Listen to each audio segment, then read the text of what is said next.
All right. Welcome back to another installment of the 94 podcast. I'm joined here with Jim Bushy, feeling loose like a goose. Hey!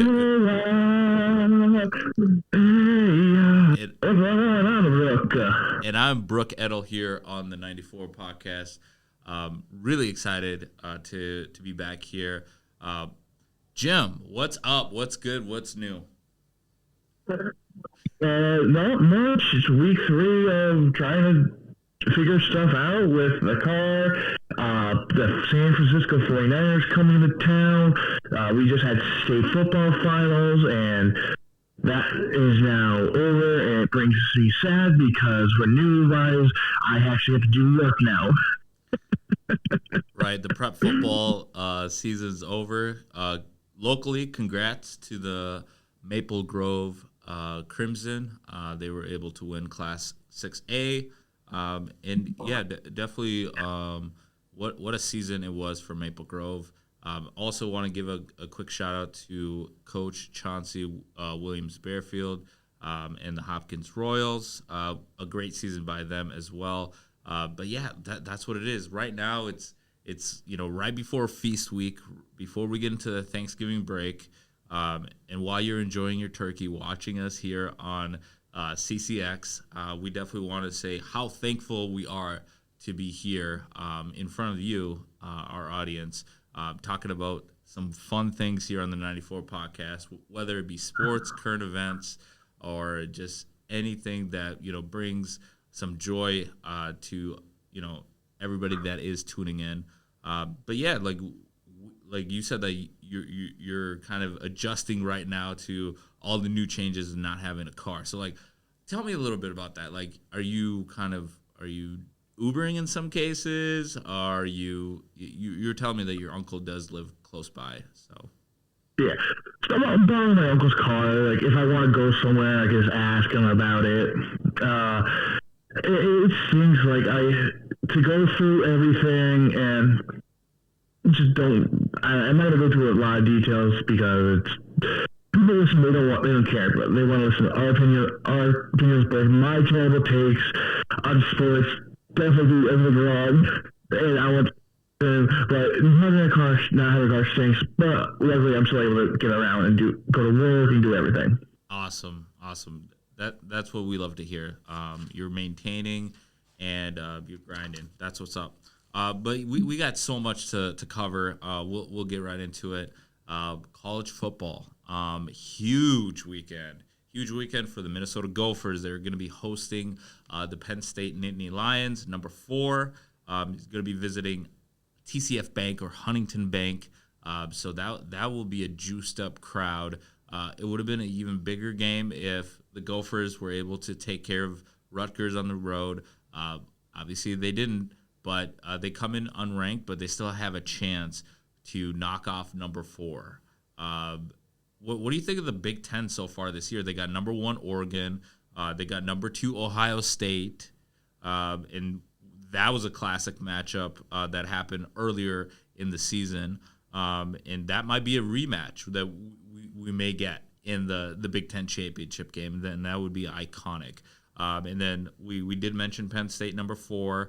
And then just rounding out the rest of the Big Ten, we got Indiana at number 5. That's pretty cool. In regards to Indiana, one of the dark horse teams. I mean, I might be puffing my chest out a little bit because that was my dark horse at the beginning. And they look good, but their strength of schedule has been questioned. So far, I mean, halftime they're still sticking with Ohio State early.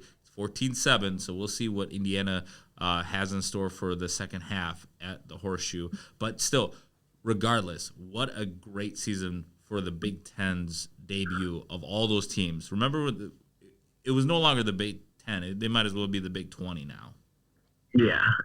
It's awesome. They've seen that conference grow, being better. It's great because they're just iron sharpens iron. And last week we had a Big Ten team, Wisconsin, taking on Ohio against Oregon, and joking around was like, oh, it's gonna be 56-6 Oregon, and they said in there the game was close.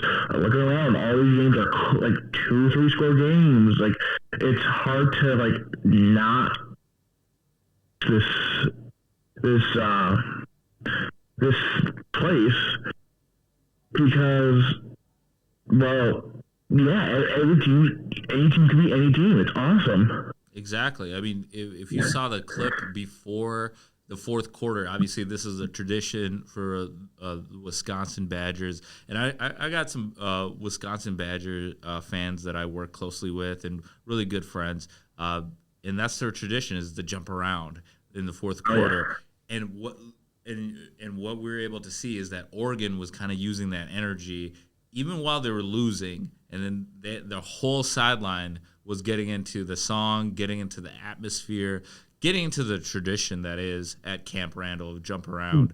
And that's pretty cool. I have to give Danny Lanning like a lot of credit and his coaching staff.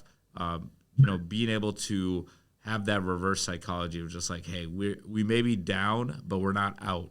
And then that showed that the team is bought in. That for a full 60 minutes that you're going to have to deal with the Oregon Ducks. And Dylan Gabriel is a Heisman hopeful. I still think it's going to go to Travis Hunter, but we still got a few weeks to decide.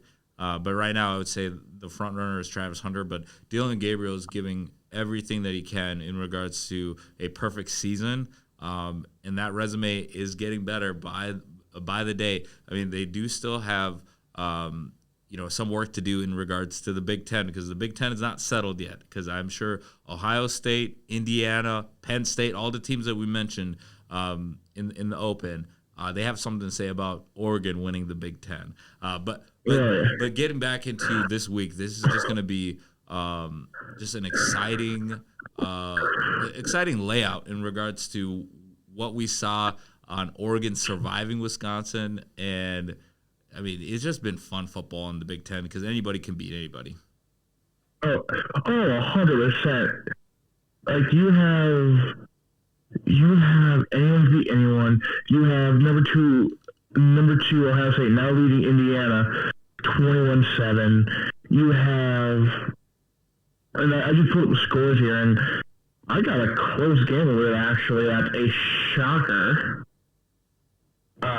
Number 10 Georgia 21-13 over Massachusetts, UMass. Wow. I don't really talk about Big Ten, but I just put it I saw that. We branch out the SEC because the SEC is just laying in the weeds right now. Because they know that the Big Ten continues to beat each other up. It's going to be right picking for the SEC in all of their great powerhouse teams. You got Georgia right now in a close game with Massachusetts. You got Ole Miss tied up with Florida. Florida looking to be the spoiler there, kind of a plot twist. and you got you also have I think the couple of the games that are ongoing right now. We got Miami, Tennessee. Oh yeah, Tennessee. Yep, Tennessee up 14-0 against UTEP. I mean SMU, they're top 15. They're up 20-0. They're taking care of business. Illinois just got ranked. They're losing to Rutgers. That Rutgers team is a pesty team. They got a lot of fight. Their quarterback, former Gopher, Callie McManus, he's been able to carry this team, and their running back I know is one of their top players, Managai. He's carrying the load for them. Again, it comes back to the strength of the conference has definitely been elevated, and everybody thought okay, the Big Ten is going to be kind of all right, all the new teams coming in from the Pac-12, they're probably going to dominate because historically they've had better football programs. But I think the Big Ten has been listening to all the critics, everybody chirping them. And these teams are showing up every single Saturday. I mean, Iowa got beat by a UCLA team. A huge game between UCLA and USC coming up, because that could be the difference between Lincoln Riley coming back to USC or not. If UCLA becomes bowl eligible, and that potentially throw USC out of bowl eligibility, that I think there might be some changes for USC coming up. Sorry, Will Ferrell, but yeah, the Trojans are looking for some change of the guard possibly there. I wouldn't be surprised. I mean, everyone talks about SEC. We always talk about the powerhouses: Bama, Georgia, Tennessee. Now it feels like that's in the afterburner right now. That's a back burner. Big Ten, what's going on there? Can they keep this going year after year after year, or is it just a one and done year for them? Yeah, they got all the Pac-12 teams, but can those teams coming in keep that conference like top level, or are we going to see Georgia, Alabama, Tennessee being top 1, 2, and 3 again? Exactly, like because the NIL is a big deal because Colorado they just were able to secure a 5-star, and I believe it was a Julius Underwood. They were able to secure him, so that could be the changing of like the keys to the keys to the throne at Colorado. Also with Michigan. And LSU, Brian Kelly, that could be another issue there because he lost Underwood, a commit that flipped from LSU back to Michigan. He's from Detroit, but his family was telling him, like, hey, go take the money at LSU. But now he's flipping back to Michigan, and then that could be a huge kickstart for Michigan to get back because I think Michigan has taken a huge fall from the national championship. Obviously, you're going to take a step back after you lose a coach like Jim Harbaugh, but this is maybe the path for them to get back is, hey, get that star quarterback. And I know Ohio State is ready for the game regardless of how Michigan is looking so far this year. Because if Michigan is able to take them down, let's not get ahead of ourselves because we still got this week to go. But if Michigan in the game next week, if Michigan is able to upset them, Ryan Day might be on the hot seat. So that's the beauty of the Big Ten is like these rivalry games that are coming up. I know Minnesota, Wisconsin, the battle for the axe. Both those fan bases, it doesn't matter what the records are. Those are bragging rights over Thanksgiving. I know it's going to be after Thanksgiving, but like for the Christmas and holiday season, those are going to be bragging rights. New Year's. It never ends in regards to, like, it's 365 days of bragging rights. We got the Iron Bowl coming up between Alabama and Auburn. It doesn't matter. Like, it doesn't matter what their records are because Auburn's looking for a new head coach. Maybe it's Deion Sanders joining War Eagle in Auburn. We don't know. I know his name has been kind of swirling around NFL. And we'll talk some NFL too. But yeah, we just have some great games in regards to the top 10, top 15, top 20 coming up in regards to how are they going to be able to really solidify the college football playoff. And I know that there's been a huge talk, especially with Colorado getting all the buzz going into the season with Shadur Sanders, Deion Sanders, Travis Hunter, obviously the unicorn that he is, being able to play both defense and offense. And like last week, he didn't like. I don't think he got taken out of the game late in the fourth quarter. And I know that they were playing a team that like that is not really a playoff like bound team, but like. You got to take a look at what Travis Hunter is doing in regards to how impressive it is, not only to be elite on one side of the ball, but elite on both sides. And I know he's more like he's going to go in as a defensive back. But yeah, like that's just like what it speaks to. Like, they beat Utah and they did not feel bad just going back in there and just like running up the score because it's been a while since Colorado could beat Utah. So, yeah. So I don't know. Like it's going to be exciting because like Colorado, they're going to Kansas City. They're going to be actually playing in Arrowhead later this afternoon against Kansas, and that's going to be a game that I'm circling as like a must watch because you want to see what type of shot, because this is Kansas's Super Bowl in regards to if they can knock off Colorado and derail this playoff campaign, that would do numbers in regards to Lawrence, Kansas. But yeah, like just exciting week of college football. Alabama versus Oklahoma under the lights. That was a Sugar Bowl matchup a few years ago.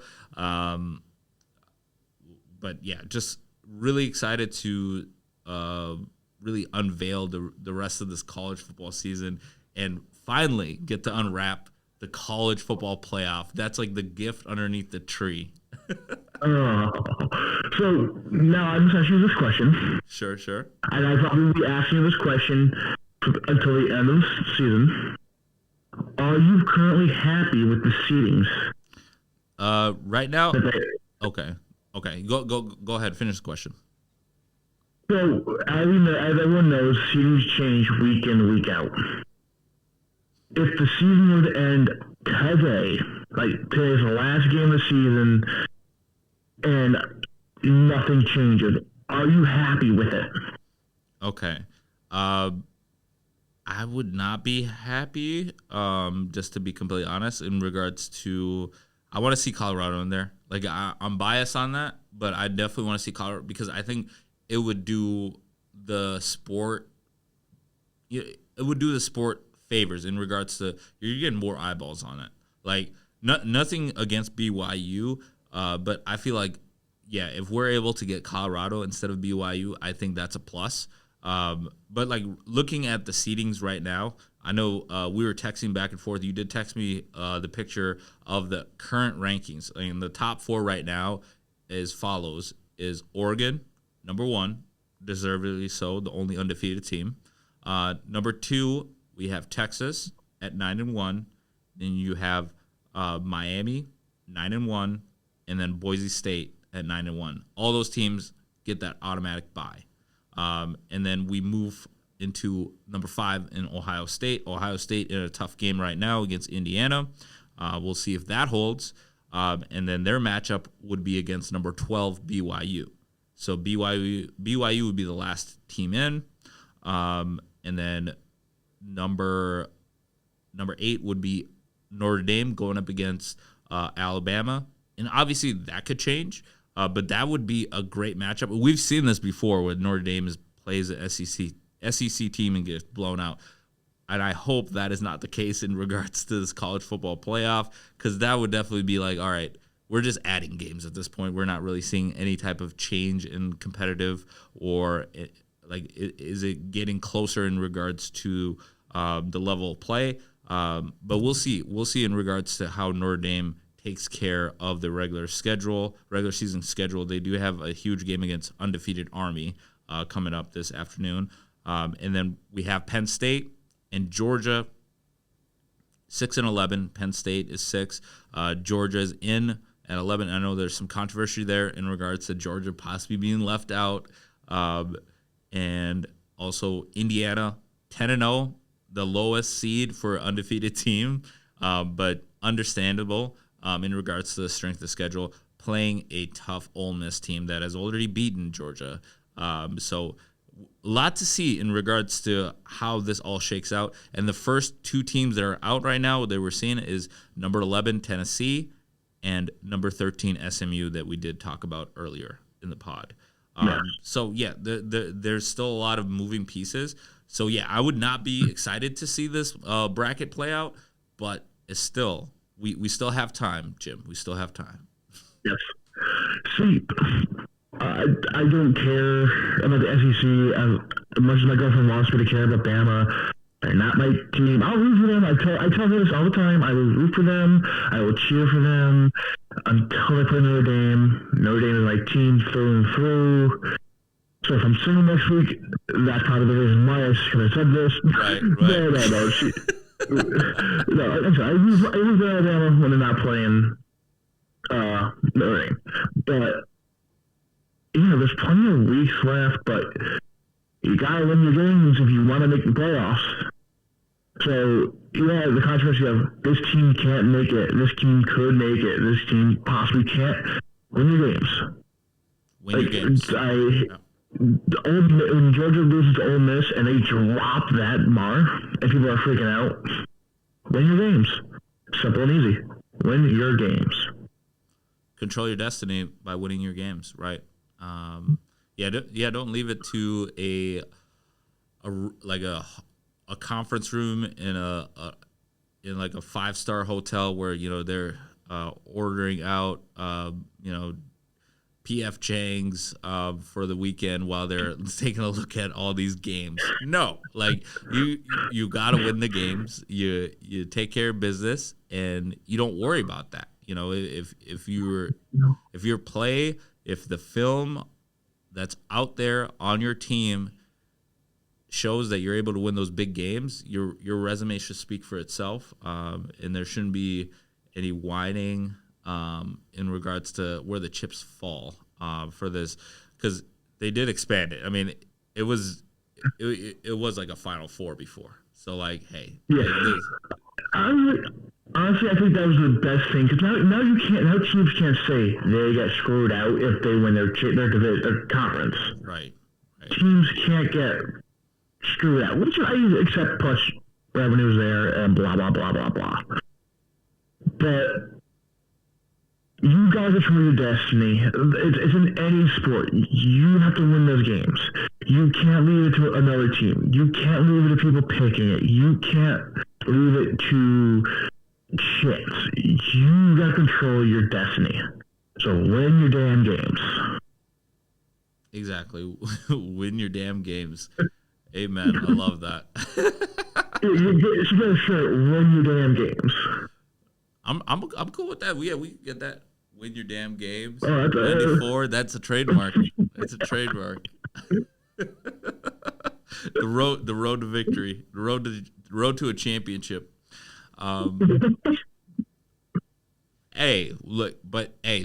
Let's talk about championship efforts. Let's talk about the Snow Bowl in the NFL.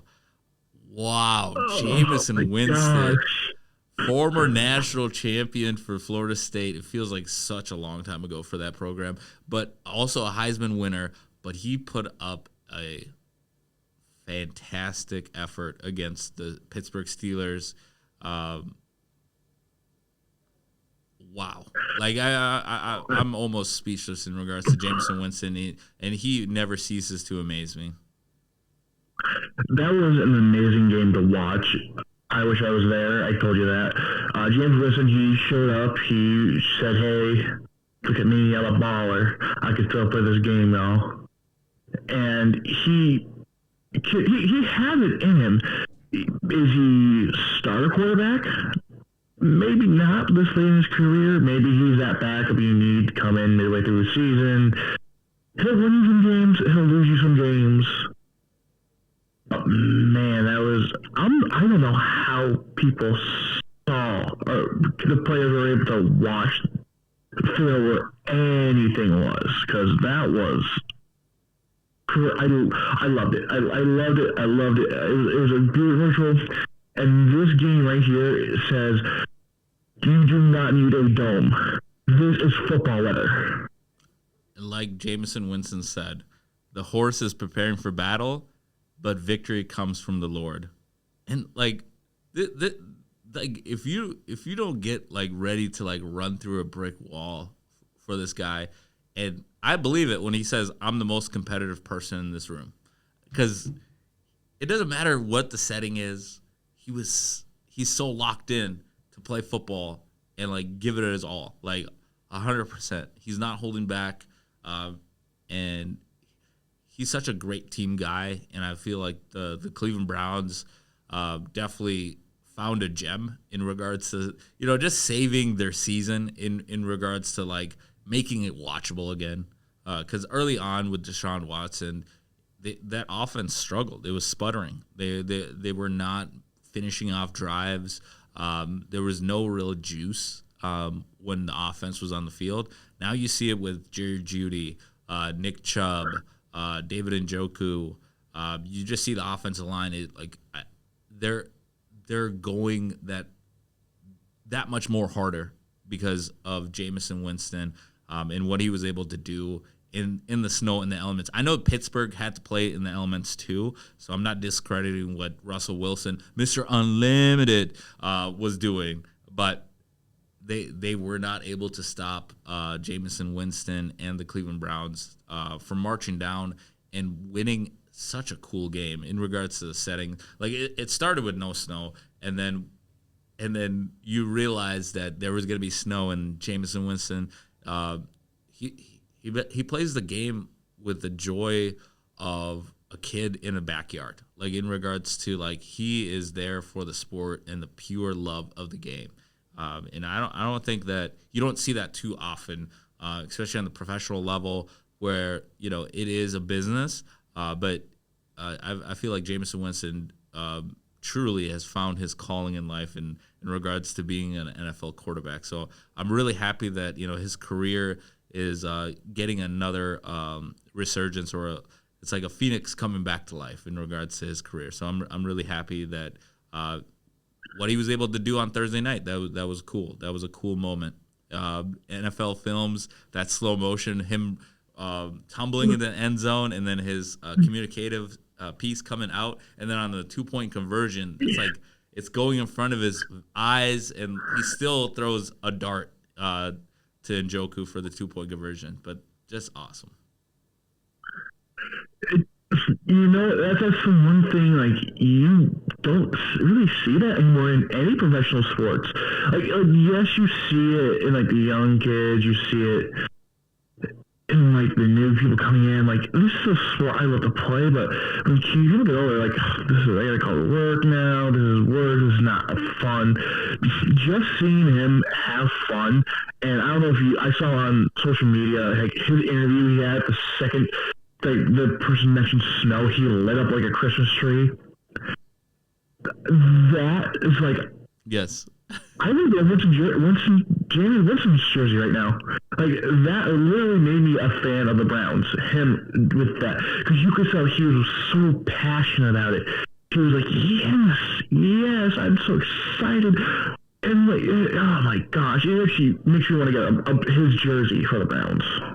Oh, absolutely. Like I think his jersey is going to be a hot holiday item in regards to all the shopping that will be done. I'm sure there's going to be a lot of number 5 Cleveland Browns jerseys flying off the racks. Oh yeah. That's awesome. That's awesome. But yeah, we got more NFL to cover. Definitely, like, but that what a way to start. Like, I mean, we've been getting in regards to a lot of good night games. Yeah, a lot of greats. I mean, changing the tune in regards to the Thursday night games, they've actually been getting better. Like in regards to the teams preparing for a short week. But yeah, they've definitely been getting better. But looking at the rest of the NFL schedule with utmost confidence. Yes, yeah, go ahead. Before we move on, I want to shout out to all the fans there for braving out the storm, to not leaving right away, and especially everyone who went tarps off. Like, oh my god, you are either a crazy person or you had a lot to drink. I would try it and be so cold I put my shirt back on. So shout out to all the fans of Cleveland who stayed throughout the game. You guys, if it wasn't for you guys, and this is for all the fans, for sticking out in all these weather games, they'd probably all be in domes by now. Oh, absolutely. So shout out to all the fans who literally stayed throughout the game to cheer on their team. No, they definitely showed the true heart of the Cleveland Browns fans and their loyalty, because no one left in that game. There was a full crowd to watch that entire game throughout the snowy conditions. Yeah, number of the fans, they took their shirts off. They were just embracing the elements as it continued to snow heavy. It was a snow globe But yeah, definitely a shout out. Definitely would be remiss not to mention the fans and the energy that they brought into that game. That felt like it was like the AFC Championship game, like winner was going to go to the Super Bowl. That was how much it meant to the Cleveland fans. So very cool. And shout out to the Cleveland Cavaliers. I mean, like they started the season 15-0. So a lot of winning happening so far in Cleveland. Yeah. But hey, it's a good start with Jameson Winston. Oh yeah. Yeah. Awesome. Right, so tomorrow, I mean, tomorrow football. We're looking I'm looking at the schedule. I mean, gosh, there's no really good games tomorrow. Even the late games. I mean, you got Vikings, Bears, Cardinals, Seahawks. I mean, a lot of divisional battles. I mean, Buccaneers, Giants, both teams coming off the bye. Daniel Jones, no longer a New York Giant. Chiefs, Panthers, snooze fest. Cowboys, Commanders, another snooze fest. Patriots, Dolphins. Another divisional game that could go different ways. I mean, like, Tua Tagovailoa, he's kind of getting his groove back a little bit. You got Mike McDaniel mic'd up. He might say some funny things. Like, I mean, Patriots, they got Drake May. Can they keep him healthy? Right. Yeah, he's going to watch. You got Detroit, Indianapolis.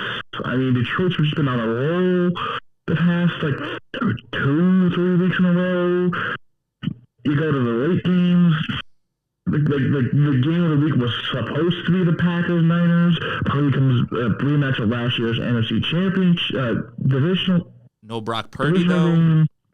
It's gonna be. He's out now. Right. Brandon Allen's gonna be starting his place. Yep.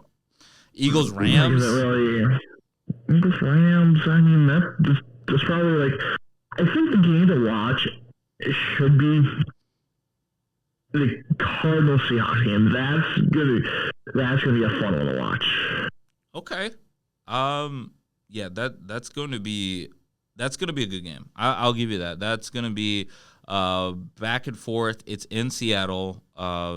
Geno Smith rallied the troops last week with that last second touchdown to snatch victory away from the San Francisco 49ers.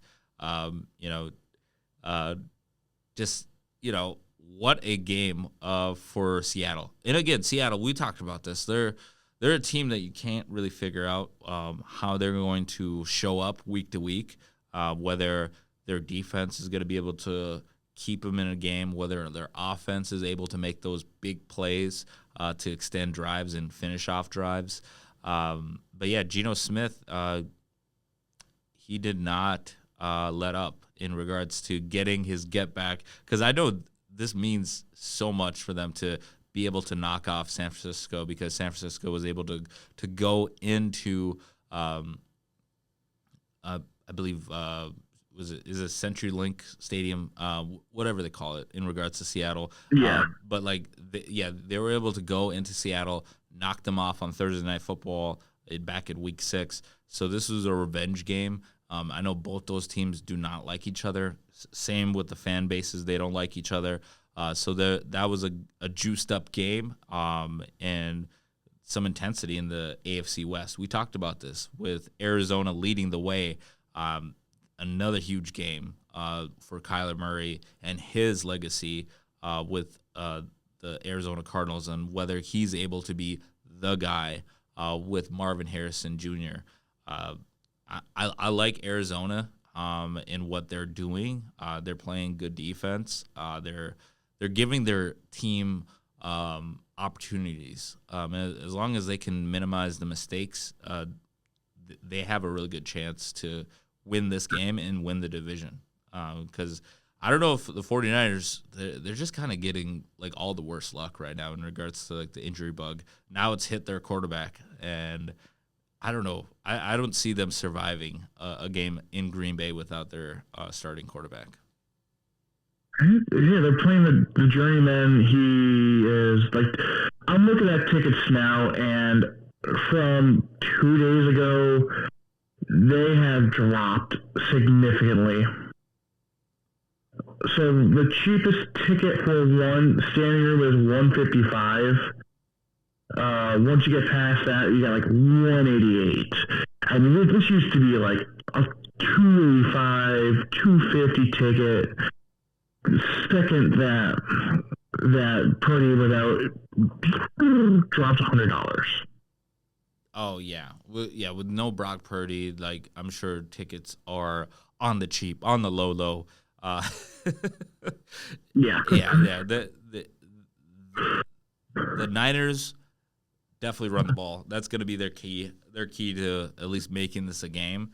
But it is very hard to kind of fathom a way that they're going to be able to overtake the Green Bay Packers, because I feel like it's a tough place to play already with the elements. But now that but who knows? It's any given Sunday. You might be able to get a great defensive performance by the 49ers.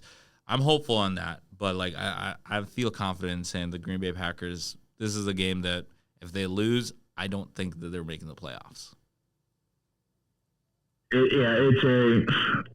You are going up against a battered, bruised team that's injured, no starting quarterback, no star safety. You have to take advantage of this. These are games you gotta win. Like, imagine if San Fran was not injured and everyone was healthy, all the receivers. I mean, they didn't have Christian McCaffrey back, which is good. But the way the Packers been playing, like I was catching some of the game against the Bears, and they could have lost that game. Like, if they didn't block that kick, they lost that game. They just got lucky at the end. At the Bears themselves. Right, the Bears at the very end, like they get that field goal blocked, and everybody was thinking, okay, the Bears are gonna finally break the curse, and we talked about it. They haven't beat them since 2018 of Week 15. I think it was like the week of Christmas, and it felt like right now that the Chicago Bears just can't get over that curse of the Green Bay Packers. And yeah, that was kind of just like, oh, what else could go wrong for the Chicago Bears? And then it was like that final moment where Cairo Santos lines up, and then he has the kick down. I mean, the operation looks good.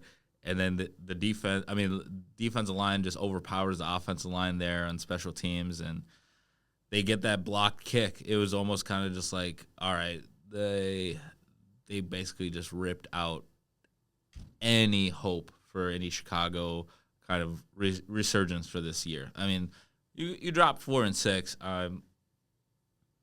You're thinking of next year already. In one of the best divisions in the NFL. I mean, Detroit's not slowing down, Minnesota's not slowing down, and obviously you just drop one to Green Bay. I think this is a step in the right direction for the franchise this year. You're only 4-6. You already won 2 more games than you did last year. Right. Yeah, your defense won it for you the first 2 games. You have a quarterback that is showing promise. You have a new offensive line coach, call player, and he looked decently well. So there's a lot of optimism coming out of Chicago. So I would say.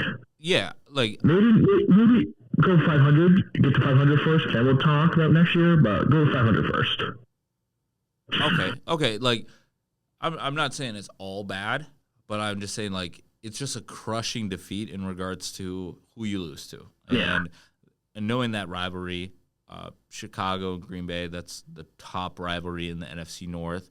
And I know how much that means to all the Chicago Bears fans that I know, and all the Packer fans I know, that they say like that's a huge rivalry.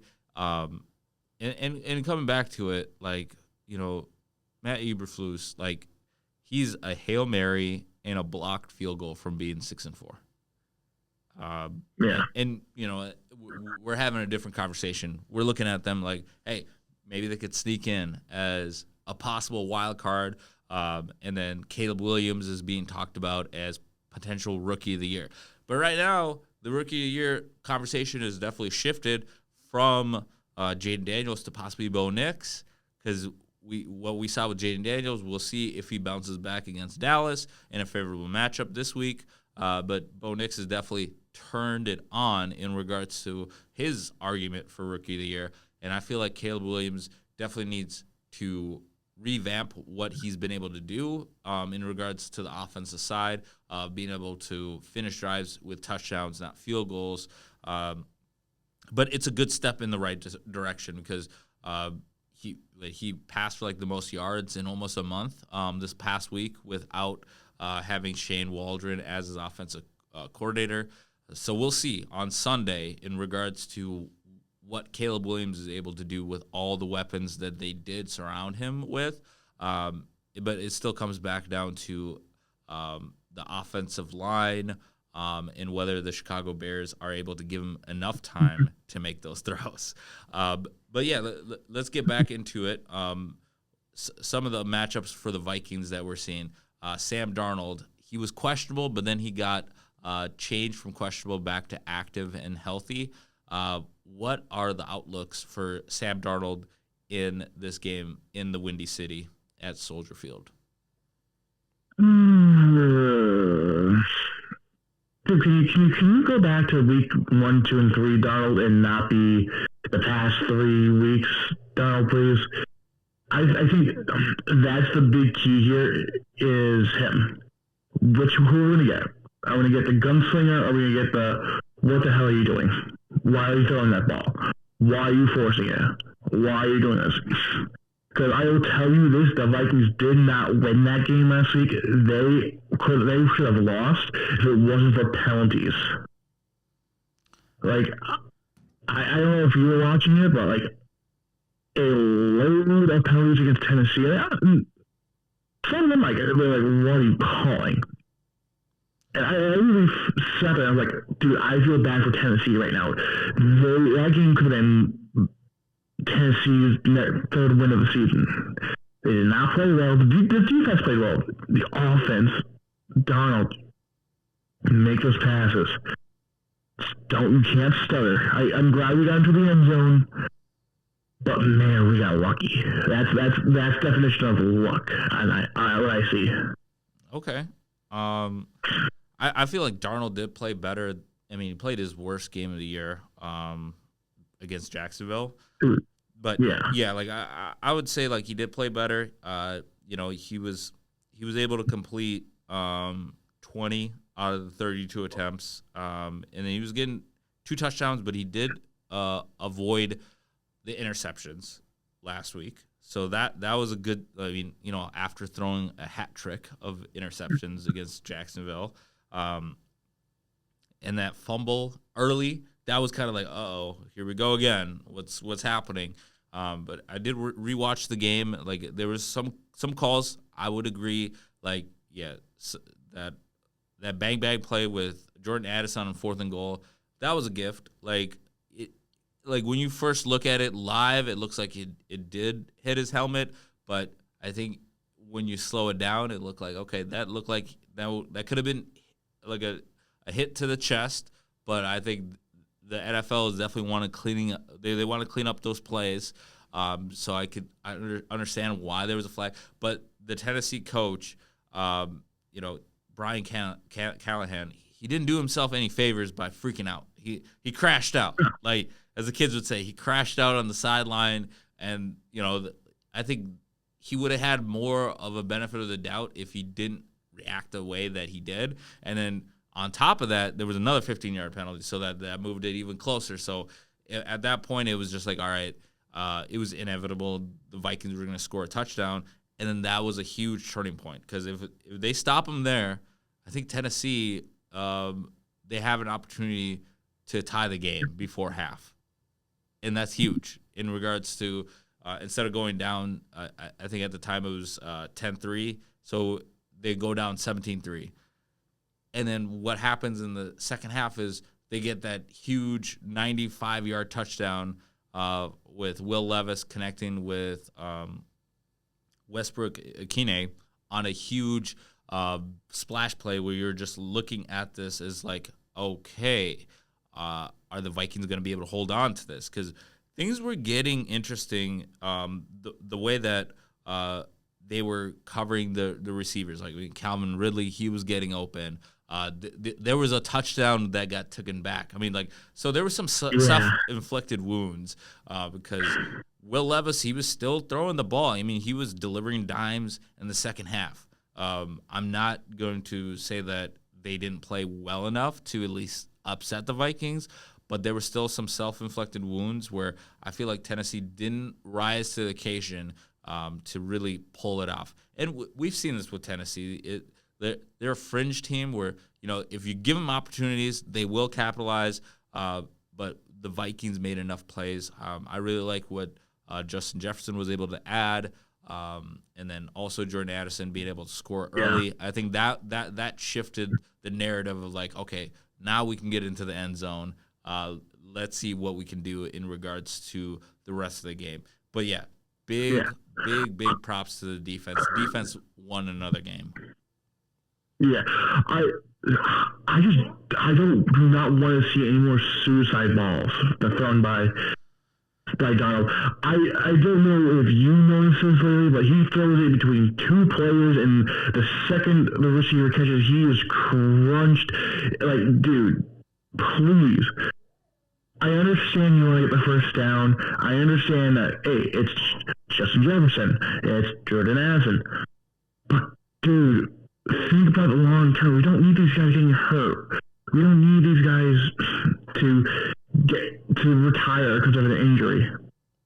Bro. I totally agree. If we're down in the game and you need yards, I'm for it. Get those balls. But if we're up in the game, or the game just started, bro, take a check down if you have to. Use your legs. We've seen you move with the legs.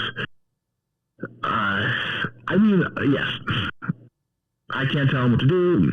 And it's easy for us to sit here on our computer screens and be like, he needs to do this, he needs to do that. We don't, like, unless you played quarterback and you played at a high level, you don't know. Like, you don't know what he's seen. I mean, we don't know how he's reading it. Right. I mean, to Sam Darnold, he did rush for his first rushing touchdown of the season. He did have 8 rushes, 18 yards, but that's not a big part of his game and a score. But like that was a QB sneak. So we're not expecting Darnold to really change. Even Jalen Hurts. Right. Exactly. He's not going to be Jalen Hurts. He's not going to be a weapon at the goal line. But like what I definitely want to see, just like you're saying, is minimize those risks for our players, because there's already a lot of injuries that go around. It's a battle of attrition every single week in the NFL. But we don't need to have our receivers, our playmakers, don't put them in harm's way. I totally get that in regards to like playing smart. If we gotta throw the ball away, go ahead, throw the ball away. But yeah, don't set up these players to get lit up, because there's been a couple of those questionable, like, all right, I'm gonna really try to just like throw some extra mustard on this and then try to get them in a tight window, and then is the opportunity cost worth it? Most likely not, because like you still got the rest of the season. I mean, I know we just passed the halfway point, but like we definitely need to see a little bit of a change in regards to player safety, and I hope to see that we don't have any more of those questionable balls, because like we've seen that with Chris Olave with the New Orleans Saints, where he had to get carried off on a stretcher. We don't want to see that, obviously, with any players. We're not rooting for any injuries.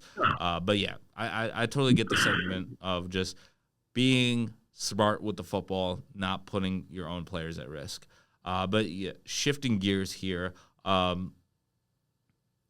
are your thoughts on the Eagles-Rams? I think that's the Sunday night game. We're talking about Philly right now, but Philly arguably has the MVP on roster in Saquon Barkley, going up against the Rams defense. I mean, they've been kind of, I don't know, I don't know, they've been leaky in regards to they do give up points. And they were not really impressive last week, even though they did pull it off against New England. But New England was right in that game too. I mean, we touched about Drake May, how he's playing the game. He's still a rookie quarterback. And I know we're talking about last week, and he's going to throw his picks, he's going to make mistakes, but he was able to bring the Patriots to a game. That just says the Rams are beatable. We all know that. The Eagles are beatable. That, I think the Rams have more fight in them. Dude, look at the standings. I think the Eagles are going to make it in. So if they win 2-3 more games, maybe 4 more games, they'll definitely be in the playoffs. Hell, even 2 more games, they're a playoff team as a wild card, which is shocking. Oh, wait, hold on. Before they'll win the division. Like they still have to worry about Washington, but they have the tiebreaker. The Eagles are going to win the NFC East. I would definitely, I'll say that today. And yeah, put it on the record. The Philadelphia Eagles are winning the NFC East, and if they lose, even if they lose this week, I still have the Eagles winning the NFC East. I just feel like the eye test. They still have another game against Washington. I think they're gonna just win out against the NFC East. Yeah. So I mean, at the end of the day, like they are in a position where they'll still be competitive. They'll still be going to games and winning and being able to,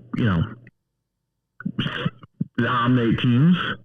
The Rams, on the other hand, they need these wins. Like, they're in the NFC West. They're currently tied for second. I can't with 5-5 teams, which is crazy. The Undertaker Rams, right? And they can still win the division. They're looking at these games are like these are must-win games now. From like now to the end of the season, they are must-win games. We need to win. We need everyone else to lose. We can't sit back and afford to lose games. So I think the Rams are to come out with a little bit more pep in their step. Absolutely, and like both these teams are like in their last. I know Philadelphia is seeking their seven straight win.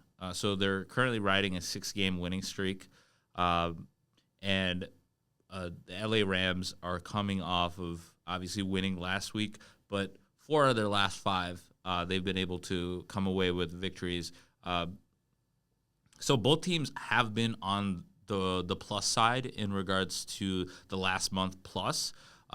So this will be interesting to see in regards to Nick Sirianni versus Scott, between Sean McVay in regards to what offense and what defense are we going to get in regards to the Puka Nacua, Cooper Kupp, A.J. Brown, Devontae Smith. So this is going to be a great chess match in regards to which defense is going to be able to make more plays. And right now I feel like Philadelphia is more equipped to stop the offensive firepower. But like Matthew Stafford, he could drop 4 touchdowns on you out of nowhere. He has the capabilities to do that. But again, you still have to stop Saquon Barkley, and I don't know how the Rams are going to be able to do that. I don't know how anybody in the NFL is being able to do that.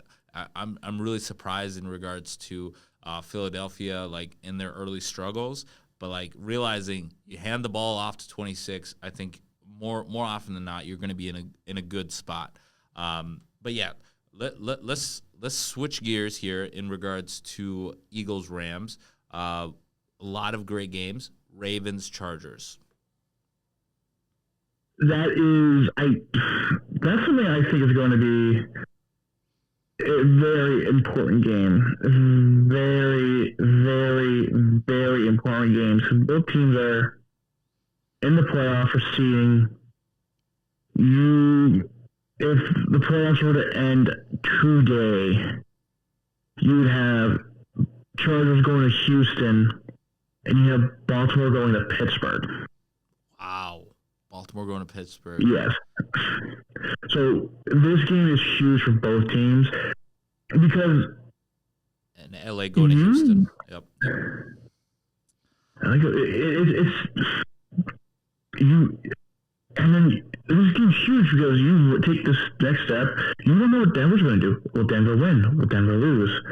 Well, Indianapolis, will they go on a hot streak? They have the 8th seed right now, and then you have the Dolphins who can catch them. And the Bengals are still in it. Are still in the hunt. Are still in the hunt. They're still in the hunt, right? They're still in the hunt, right? 4-7, but they need to win out. They're the best 4-7 team, though. Yeah, but they got to win out. Yeah. So, the winner. This game is important because winner gets that cushion of the standings.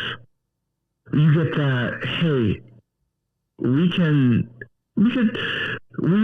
know in the mind that we're safer. We're one step closer to lock in our position. Where if you lose, we're like, okay, what did Denver do? What did Indy do? What did the Dolphins? What did the Bengals do? Right. So, absolutely. You gotta have to win. No, yeah. You definitely. This is where football definitely spices up in regards to the playoff picture. The playoff picture right now, as you mentioned, it would have the LA Chargers going to Houston, Pittsburgh hosting Baltimore, and then would be the Broncos. They would be going to Buffalo. That'd be like the final team. Yeah. There. Yep. What a matchup that would be. But again, it's not set because we still got teams on the outside looking in. So teams that are in the hunt, we still got, believe it or not, we still have Joe Burrow and the cardiac cats and the Cincinnati Bengals. I mean, they've gone through 7 lives. They might have 2 more lives left. And then, I mean, you got the Miami Dolphins with Tua. We'll see what they'll do in their matchup against the Patriots. And then you got Indianapolis, tough play against the Detroit Lions this week. And then we got Denver. They're going to be playing Las Vegas. I believe if that game doesn't, it's going to be actually in Las Vegas. So we'll see. I mean, Las Vegas, they always get up for the Denver Broncos. I feel like that is like their number one rival. I mean, I know that they don't like Kansas City. You think KC is a bigger rival for? Oh, how is that not? Okay. How is that not the biggest rival? Like, even look back at last year. Last year, the Friday night football game on Black Friday. No, that was a Christmas. That was the last time. Hold on, that's Christmas. That was Christmas. That was Christmas. That was Christmas. Yeah. But think about that game was like, Chiefs should win this game, and they come out and they beat the Chiefs. That game is something. I don't care about record. I'm circling that game because those two teams hate each other. Okay, that's fair. Yeah, like I guess I mean like Kansas City recently has definitely like juiced it up, but I remember like when I was growing up, it was Denver and the Raiders. Like, but I get what you're saying. Yeah, they get that extra juice for Kansas City because they hate Kansas City, like Las Vegas, like the Raiders fans in general. But I believe that goes for like all the teams. But like I get it. With KC's recent success, they probably hate them even more. Just adding fuel to the fire there. But looking at this playoff picture, you could almost count out. I mean, sorry, Jameson Winston, but like you can almost count them out. Like I feel like it's too many losses for them to really get back into it. And Denver and Indianapolis and Miami and Cincinnati, I don't think they're going to let Cleveland get back into this race. We talked about the Jets already last week. They're fried. They just let go of their GM. So yeah, I don't know if Aaron Rodgers is going to come back. That's going to be a lot of questions there. But looking at what this means to the Chargers, let's get back to this matchup. The Chargers have an opportunity here to move past Houston, and I know Houston plays Tennessee, and Tennessee is a scrappy team, and I know Tennessee will give Houston all they can handle in a matchup in the AFC South. And then Pittsburgh just dropped one, so that would draw them even with Pittsburgh at 8-3. So they have the potential to move into that third slot, and then that's more of a cushy spot to think about because I think Baltimore I think Baltimore might move up to that 5 seed because I don't think Baltimore is going to. We'll see. We'll see on Monday night. We'll see on Monday night because like that's going to be the battle of like who's going to move up to that 5th spot or possibly if Pittsburgh. I mean like there's still hope for the Ravens to get the AFC North, but like same thing with the Chargers. They're battling to get 5th because I don't see Kansas City dropping more than 4 or 5 games the rest of the way. I agreed, and this is going to be a fun race at the end now. You have all those teams going to scrap their way in because you never know. That Denver team, they could turn it on and they could jump to 5th. The freaking Pittsburgh, they could start tumbling now with that loss. Exactly. You never know. Like, what a win or a loss can do to your team. Exactly. So we just gotta wait and see. I know we're not there yet, but I already have a buy sell, and I can't wait till we get there because I want to hear your opinion on when we get there. Okay. All right. We'll keep cruising here on the 94 podcast. You're listening to us here here at the CCX studios. Definitely we got some great content coming up, and definitely make sure that to like, subscribe, and then we're also inviting you guys to sponsor. Already at 8-2. They're number 2. We definitely plug you guys here on the 94 Philadelphia, podcast. they would match up YouTube with the Washington Commanders. CCX Crate channel. And Arizona, but getting back into would play the NFC, the Green Bay Packers. Green Bay. Yep. Detroit, and number 4. 9-1. This is gonna be a good one. This is a spicy wild card. Atlanta leading the NFC South. We talked about Atlanta Philadelphia. Falcons would be hosting the Minnesota Vikings. Wow, the NFL scriptwriters have been busy. I mean, I would take that. I 100% would take that. A rematch. Doesn't Atlanta come to Minnesota this year? Yes. Atlanta does visit U.S. Bank Stadium. Yep. They will be playing Minnesota. So this is like a possible matchup that we could see in the playoffs. Right. If things still go down the same path. And that would be in 2 weeks. That would be 2 weeks. That would be December 8th. Yep. So, we'll get a little preview of that. Yeah. Okay. I think having Kirk Cousins come back, that game's going to be fun to watch. How he helped the organization move forward. Those classic games 2 years ago, or last year or 2 years ago. Two years ago. The NFL record in that huge comeback, the huge game against the New Orleans Saints, being able to knock them off in the wild card. That was his only playoff win, but we did have a lot of fun that season. They won 13 games. I know they lost in the wild card to the New York Giants, but still that was a fun season in regards to what they were able to accomplish, and then they were really clicking. But again, that would be cool to kind of see Kirk Cousins come back as a visitor. Yes, and then possibly then going to Atlanta to watch that in the playoff games. Because Kirk Cousins in the playoffs, we don't know who we're going to get. Right. Are we going to get the swag and serve? Or are we going to get, you like that? You like that? Right. There's so many alter egos with Kirk Cousins. There's Kirko Chains, he reinvents himself everywhere he goes. He might have some grills. I mean, there's no stopping from him being part of the Migos. He might join the rap group, the Migos, and be Kirko Chains. Yeah. but yeah, that would definitely be one of those iconic NFL matchups if that progresses, if the Vikings stay where they are, the Falcons stay where they are, that would be sign me up for that. 10 out of 10. I definitely would love to see how that would shake out in a NFL playoff setting.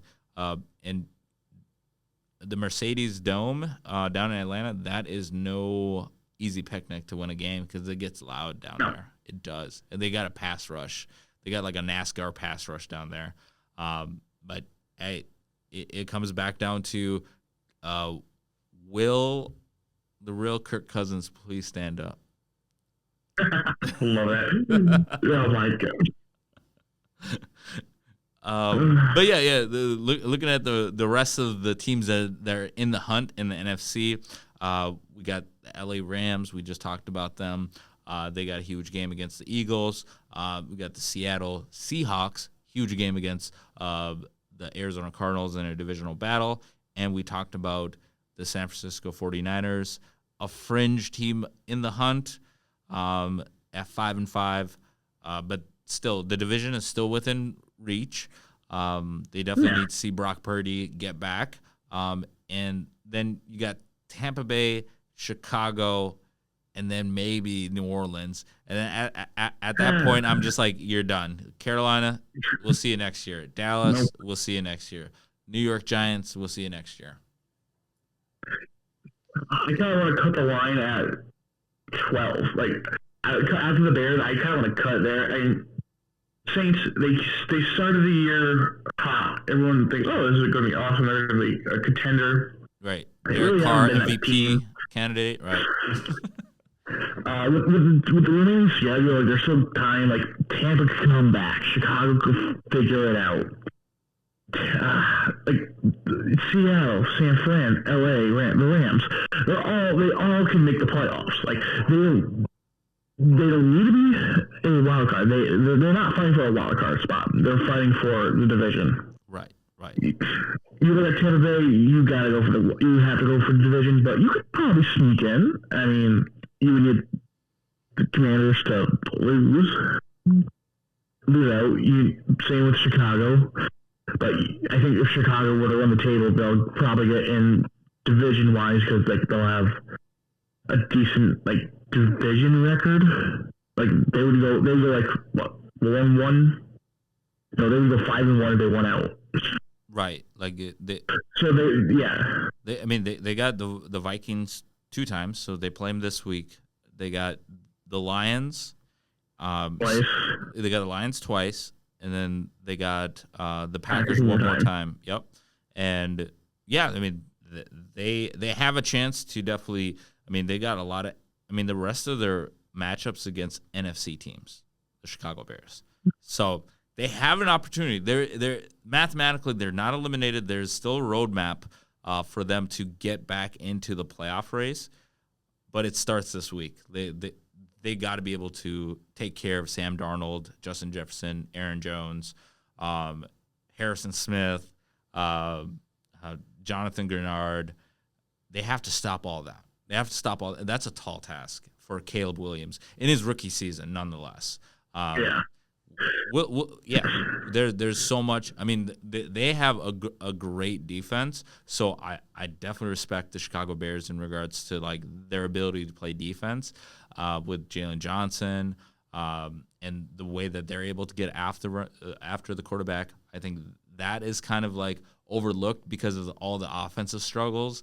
Because that was supposed to be the identity of the Chicago Bears going into the season, especially with Hard Knocks really pumping the tires for Caleb Williams going into the season.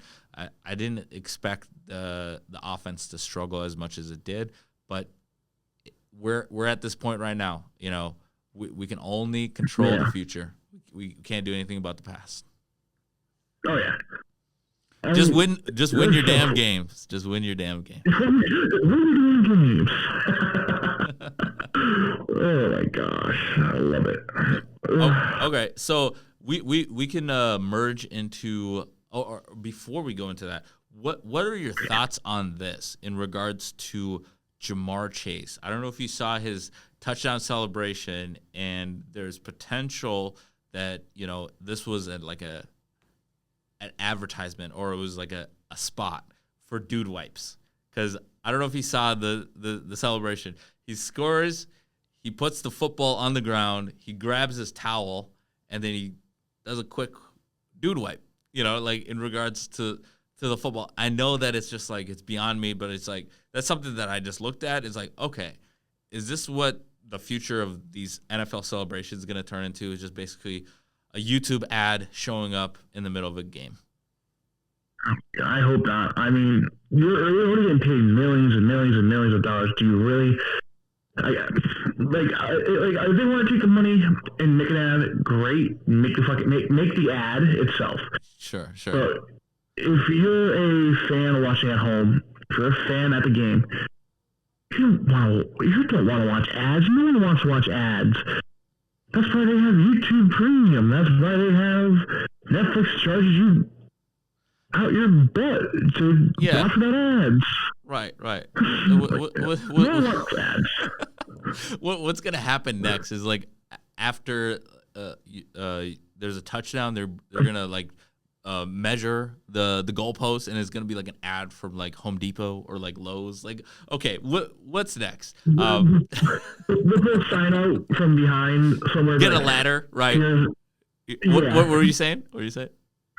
The full sign out, like a sign saying, "Hey, this product, blah blah blah blah blah blah blah." Right. For blah blah blah. Yeah. Exactly. Like, all right, yeah. Insert ad here. And speaking of, like, I know we were on the topic of Jamar Chase and Dude Wipes. Did you hear about the Auburn fans that celebrated too early? I mean, this is not like an ad for toilet, but they, obviously Auburn is known for this, where they go to Toomer Square and they just basically throw toilet paper everywhere on the trees, and they covered the whole street with toilet paper, but Oklahoma came back and won. And you never celebrate too early. You never celebrate early. There's 2 to 3 main rules of the fan. You never leave early. You never leave the game early. Unless it's like a guaranteed, like a blowout. You're down 50, right? Or yeah. You're down 50. You're up 50. Right, and you're up like 50. 2 minutes left. 2 minutes. They've taken out their starters. Right. Yeah. They never celebrate early. There's always a chance you could blow a game. That was that Auburn hubris right there. Yep. They got humbled quick. in the Oklahoma State. Boomer Sooner. Very quick. I'm sure they won't do that again. They won't do that again against Oklahoma, at least.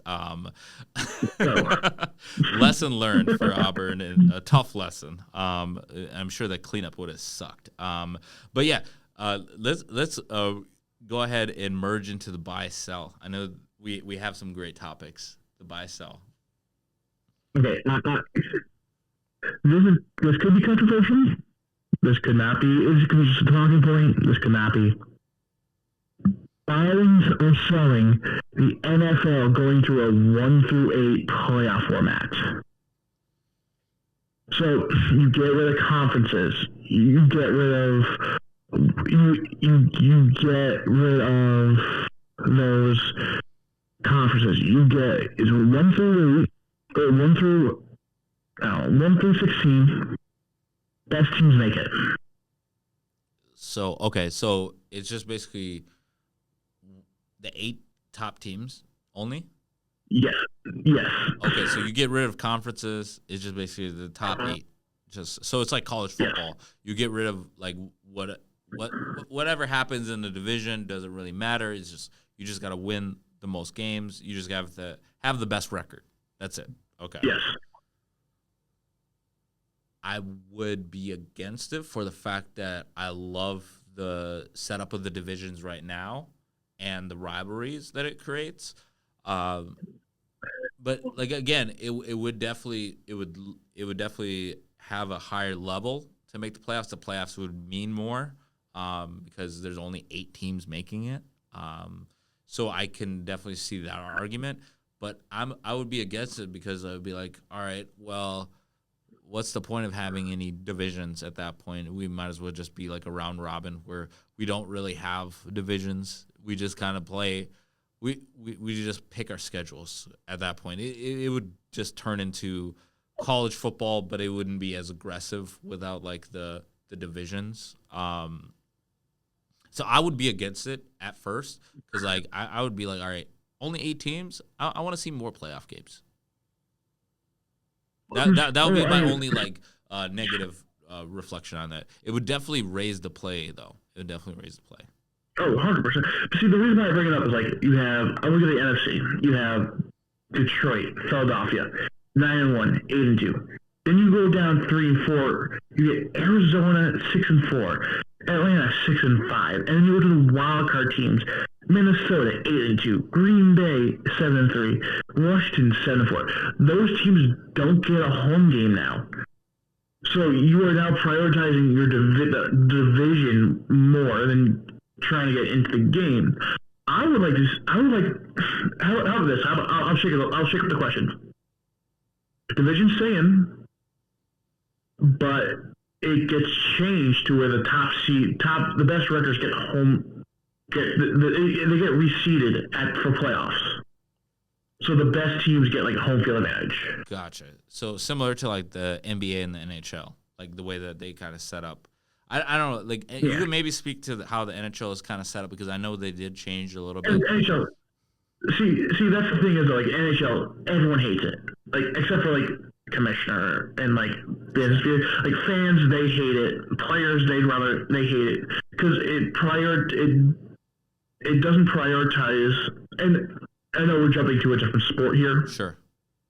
But this is something that like I do as a big hockey fan really irks me. Like top 3 teams make it and then 2 wild cards. You could be the second best team in your conference, and you have to play the 3rd best team. So you're losing out stars easily. Well, 1 for 3 is like you get the best 8 teams in there. 1 plays 8, 2, 7, 3. Yada yada yada. Right. That just gives it more of a hey, we're playing the best teams here. Anything can happen. Right. So the parity's better. Right. Yeah, that's why like the conference, like you're the best teams can get eliminated right away. You're not gonna get the best on best to the Super Bowl and all that. Wasn't that like 2 years ago? The Boston Bruins they got eliminated. After they won the President's Trophy. Second round. Second round. Okay. Yeah, second round they got eliminated, and they played the toughest team in the league. They played Florida in their conference. Yep. I think so unless you win your conference, you're not getting a wild card team. Right, and it wasn't like back-to-back years that Florida eliminated them. Like I might be wrong, but like I know that like Florida kind of has their number, but like Florida has come on as like one of those like powerhouse teams. Obviously, they just won the Stanley Cup, but like that's what I feel like could breed into this in regards to like having just like the top 8 and getting back to that topic that you just invited into the discussion is when you have that top 8, I like that in regards to like you're evaluating the actual play of the team, like the collective team. You're not looking at like, oh, we're going to value this team a little bit higher because they're in a division and they're leading that division, even though the collective play of that division is a lower body of work overall. So I totally get that. I get that. Yeah. What this says to me is like, who cares how many games you win? As long as you beat everyone in your division, you're guaranteed a playoff spot. If you could win against your division and you go 6-0, you're guaranteed a playoff spot. Just win your damn games. Yeah. Right. Just win your damn games. But yeah, like I get that argument. But I'm selling on this because like I definitely need a little bit more of just like, all right, what is going to be like the plan in regard? What if there's tiebreakers? Like, what's going to be the tiebreaker? Yeah. That would be like where like it can get a little cloudy on how you're going to figure out those tiebreakers if the divisions don't really matter. Yeah. I, maybe it would work better if they didn't play a one and done, but like in football, you can't do multiple games in like a week. No, yeah, So, that's what that's what makes it tricky, right? It's gonna be it's a winner takes all in that one game. Yep, yep. yeah. No, that's a good topic though. Yeah. That's a good topic. All right, let's do another buy sell. Buy or sell in regards to Daniel Jones ending up on a team before the end of the season.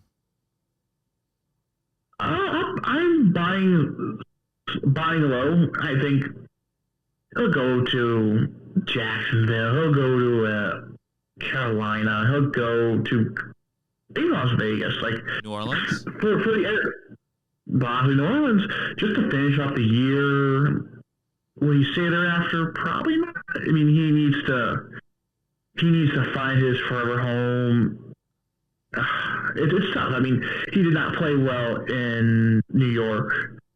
He did not play well all the seasons there. So the question is, will teams look at his stats and give him a second shot, or will he just fade into the abyss? Right. Like, is Danny Dimes, is that going to be the end of Danny Dimes as we know it? I think that there's enough teams out there that could use a quarterback. Maybe he ends up in Tennessee. Who knows? I mean, like, I know they went back to Will Levis after the Mason Rudolph experiment expired. Maybe He did not look bad either. No. Levis did. Yeah, like Will Levis, he looked like he was able to correct those mistakes that he was making early on. He wasn't making those meme-worthy turnovers. Las Vegas, that's a potential spot. You're looking at teams like Carolina, possibly the Raiders, possibly. But like for him to, I think the Cowboys. I mean the Cowboys.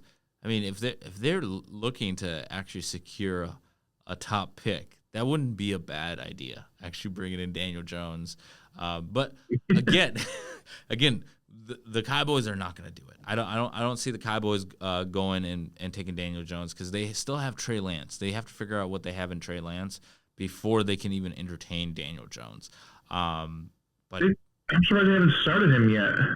Yeah, I don't know what's the holdup in regards to you're not playing for a playoff spot this year. Like you run him out, get an extended look on what you have with Trey Lance because Dak has proved that he's not durable, and we don't know what that future holds in regards to Dak long term, because they could be definitely in a top 5 draft pick for the Cowboys in regards to maybe they're looking at a quarterback, and taking a look at the quarterback class, maybe Shadur Sanders. That could be a potential landing spot for him. Las Vegas, that's definitely another landing spot for Shadur Sanders. But we know that you still got games to play. You still got, hopefully, with what you have on Daniel Jones on film, he could definitely be a stopgap quarterback in regards to at least giving you a chance to compete. But, like, I know the New York Giants players, they were not on board with the benching. And, I mean, it got to the point where Daniel Jones was like, all right, just get me out of here because I'm not going to be your fourth string quarterback. I mean, it made no sense. No. It made no sense. I mean, Brian Daboll had made it clear that, Daniel Jones was not going to be his guy long term. Yeah, I mean, slightly by the Giants, they say, what, 160 mil on that? Or they saved a lot of money for not playing him. Right. Because he had a big bonus in regards to if he took another snap for the New York Giants. Yeah. I think my next buy sell, and I think this, once we get closer, we come up at the end, but Buying or selling? Detroit Lions taking the next step and going to the Super Bowl. This is huge. Okay. I gotta buy. I gotta buy on this because no NFC team. Maybe the Eagles, but can the Eagles win in Detroit? Because right now that would be the setting. It would be at Ford Field. You know, is it gonna be a Lincoln or a Ford Field? It all depends on the make of the vehicle now in regards to how Detroit gets to the Super Bowl. Is it going to be at home or are they going to go on the road? They can do both. That's what makes me feel like Detroit is going to be the NFC team in the Super Bowl, barring any kind of crazy injuries, because they have the top head coach candidate in Ben Johnson at offensive coordinator. They have arguably the coach of the year in Dan Campbell. You have Jahmyr Gibbs. You have David Montgomery. Best backfield 1-2 combo, Sonic and Knuckles. You got Jared Goff and what he's doing. You have Amon St. Brown. You have Jameson Williams. You have Zach Laporta. I mean, they have all the pieces. Even if they don't have Aiden Hutchinson, arguably their best defensive player, they went out on the trade deadline. They got Zadarius Smith, and their offensive line, arguably right there with Kansas City, probably 1 and 2 in regards to their offensive line and what they're able to do up front. I would have to buy for the fact of all those reasons that I listed. And you'll see on Thanksgiving Day what I'm talking about. And if the Lions, lay an egg, and, I'll probably look really foolish, but I'm feeling very confident in what the Detroit Lions will do on Thanksgiving Day in front of America. And, just letting everybody know, putting everybody on notice in the NFC that they are the team to beat. But again, they can be beat. We've seen that. Oh, yeah. Tampa Bay went in to Detroit, and they were able to take care of them. And, it might come back to, keeping the ball away from Detroit and kind of having those longer, sustained drives. I think that might be the recipe in regards to keeping that electric offense on the sidelines. I think that might be the same recipe that you would have to beat a team just like Kansas City and Detroit. Definitely. I'm buying as well. I think they're ready to take next step. I think there's not really. It's gonna be Eagles. I actually don't want to say Eagles Lions, but I think it actually might be either Eagles Lions or Commanders Lions, because I'm still not convinced that it's Commanders just roll over and not put up a fight. I think they're the third best team in the division or in the conference. The Commanders. I could see it in Eagles. Maybe this might shock some people. Maybe this is maybe a huge dark horse. Maybe the Cardinals, because if the Cardinals are able to kind of get into the playoffs and they're able to stay hot, I think they could be a tough team, because they definitely showed me week 1. I remember week 1 they played Buffalo. They had every opportunity to win that game, and that lets me know that they can play some tough football. And if they could stay hungry throughout the season, and I could definitely see it being Cardinals. And what a preposterous NFC Championship game that would be. It would be the Detroit Lions and the Arizona Cardinals. Who knows? Who knows? That's just a little special. We don't know. We don't know. Exactly. We don't know. Anything can happen. It's not like it's like baseball, basketball, ice hockey. Right. Where you have 5 to 7 games to 3 to 7 games to surprise teams. It's one and done. You have to be on your A game. You have to play, and you cannot make a mistake in playoffs. Exactly. You gotta. Exactly. Yeah, No mistakes, and you got to be able to win on the road and also be able to have a defense that can travel. Oh yeah. Cool. Buy or sell. This would be my final buy or sell for the week. Buy or sell. Do the Vikings win a playoff game this year?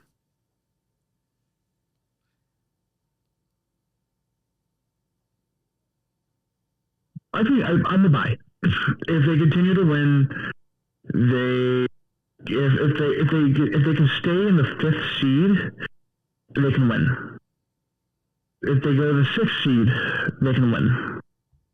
They go to the make sure. If they go to the 7th seed, yeah, it's really tough. I mean, they could beat Philly. They almost beat them last year, or they beat the Detroit Lions. They win. I think they win a playoff game. I hope it's not a nail biter like the past years. But I can see them winning. I'm buying them winning. I'm buying them winning a playoff game. Yeah, like I like what KOC Kevin O'Connell is doing in regards to the culture and what Kwesi Adolfo-Mensah has been able to do in regards to building this team for 2024 and beyond. I have them winning. Just to kind of keep it short there.